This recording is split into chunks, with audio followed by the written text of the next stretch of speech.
ముఖ్యమంత్రి నారా చంద్రబాబు నాయుడు మీడియా సమావేశం నిర్వహించారు.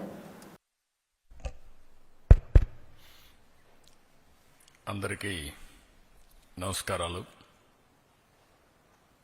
ఎగ్జాక్ట్గా ఈ రోజుటికి ఎన్డీఏ నూతన ప్రభుత్వం వచ్చి 1 సంవత్సరం అవుతుంది. అదే సమయంలో ఇచ్చిన హామీలు ఆ రోజు ఎన్నికల మేనిఫెస్టోలోని చాలా స్పష్టంగా, మేనిఫెస్టోని కాకుండా ప్రచారంలో కూడా చాలా స్పష్టంగా చెప్పాను.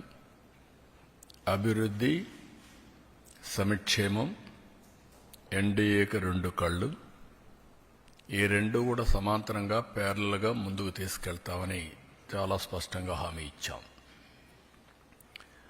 అదే సమయంలో సంపద సృష్టిస్తాం, ఆదాయాన్ని పెంచుతాం,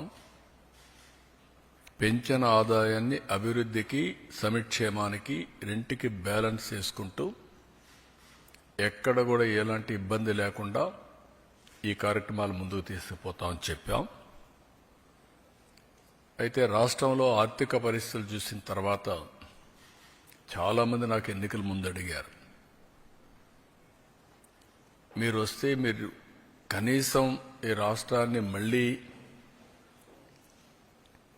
టోటల్గా విధ్వంసం జరిగింది, మీరు దీన్ని రివైవ్ చేస్తారని నమ్మకం మీకుందా, మీకు అనుభవం ఉంది, కానీ అఘాతం చూస్తే మాత్రం చాలా లోతుగా ఉంది, మీరు చేయగలుగుతారని అడిగారు. నాకు వేరే ఆప్షన్ లేదు. ఇన్ని సంవత్సరాలు ప్రజలు ఆదరించారు, ఆశీర్వదించారు. కష్టాలకు వచ్చినప్పుడు కాడుబడేయడమో పారిపోవడం కరెక్ట్ కాదు. ఎంత కష్టమైనా చేస్తామనే విధంగా ఆ రోజు చెప్పాను, ఆ డైరెక్షన్లో ముందుకు పోయాను. మేము ఆ రోజు సూపర్ 6 చెప్పాం. ఎన్నికల మేనిఫెస్టో చాలా విషయాలున్నాయి, సూపర్ 6 మేజర్గా హైలైట్ చేశాం. ఆ సూపర్ 6లో అతి కీలకం తల్లికి వందనం. ఆ తల్లికి వందనం ఆ రోజు మేము చెప్పింది చాలా స్పష్టంగా, ఒక ఇంట్లో 2 పిల్లలుంటే ఒకరికే డబ్బులు ఇచ్చి ఒకరికి ఇవ్వకుండా చేస్తే, ఒకరినే ఆ తల్లి చదివిస్తే, లేకుంటే అన్ని విషయాలు చూసుకుంటే అది మంచిది కాదు.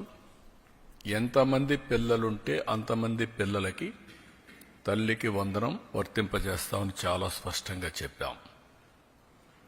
ఈరోజు మీరు చూస్తే 67 లక్షల మందికి దగ్గర